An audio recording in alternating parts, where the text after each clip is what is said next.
yesterday. Gave the guys Sunday and Monday off and being the open week, and had good work yesterday. Again this morning, a lot of situational work, and practice again tomorrow morning.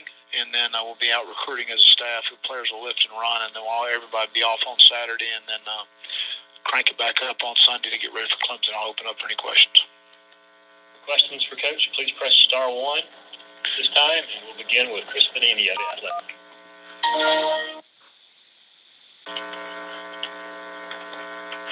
Hello? Chris, are you there? Hello, can you hear me? Yeah, go ahead. I can now. Okay, good stuff about that. Obviously, we're about a month away from signing day, and coaches are not allowed to talk publicly about recruits. Is that something you ever wish was allowed, or how do you feel about that rule? No, I like the rule. I don't. I think that knowing our league, it would get out of control. I can tell you that right now. So there's no telling what it just means more. That's what we say around here. And in recruiting, you understand what I'm talking about, I hope. So that would be out of control if coaches were able to do that.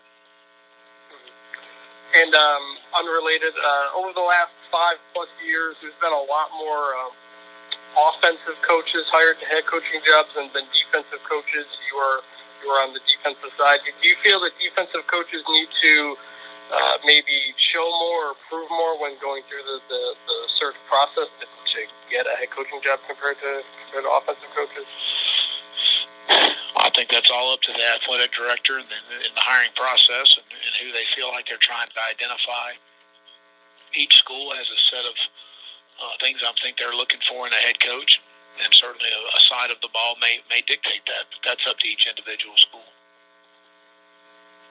Appreciate the time, Will. All right. Next is Colin Taylor of Gamecock Central.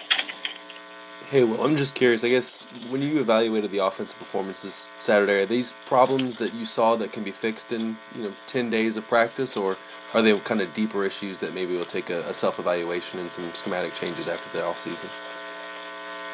I certainly think, Colin, we can play better. I think we can. I think as coaches, when things aren't going well, the first thing you got to do is look in the mirror and what can we do to have better production, have better results. And that's the first thing. And then the execution, are we asking the players to do too much? Because obviously we didn't do a good enough job. And, it's frustrating. Last year we averaged over 30 points a game for only, I think, the sixth time since, I think in 13 years I looked at it. At the University of South Carolina, 5 or 6 times we've averaged over 30 points a game. Only 3 times in the last 13 years we've averaged over 400 yards. And Bryan McClendon and this offensive staff did that a year ago. Okay, so they've done some good things offensively. We've had a rough year, and we've got to find some ways to move the ball against a very good Clemson defense. Not a whole lot of people have moved them. We've got to find some ways to run the ball. So those are things we continue to go back and look at, and we've got to have the right answers. We certainly didn't in College Station. I can assure you of that.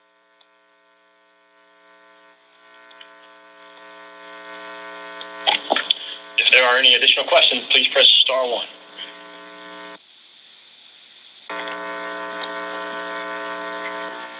Next, we have Ben Bryan of the State Newspaper.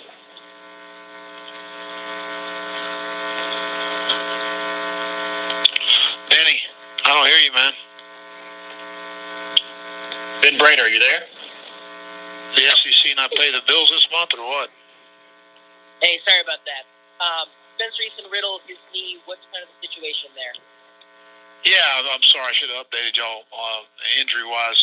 He has an ACL, and obviously he'll miss the Clemson game and have surgery once they get the swelling down. Brian Edwards had a scope this morning on his meniscus, and will miss the Clemson game most likely. Had some swelling in the knee. It's an injury that he had in high school, and Jeff Guy went in this morning and cleaned it up for him, but would be doubtful for the game next week. And that's really it injury-wise. I think we'll be healthy getting some guys back. Chavis Dawkins, A.J. Turner will be back. Should be good to go for those guys.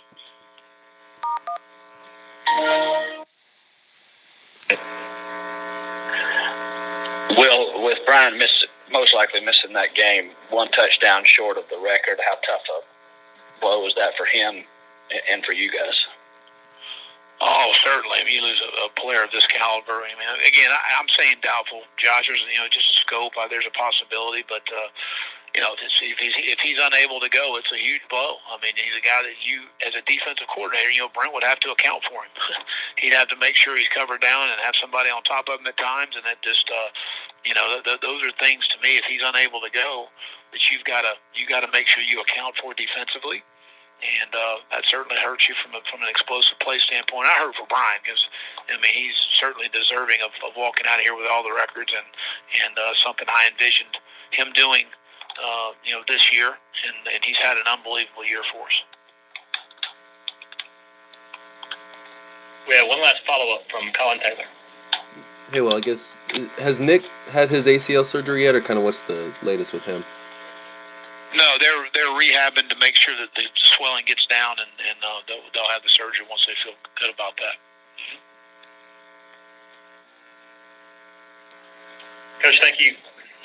All right, have a great day.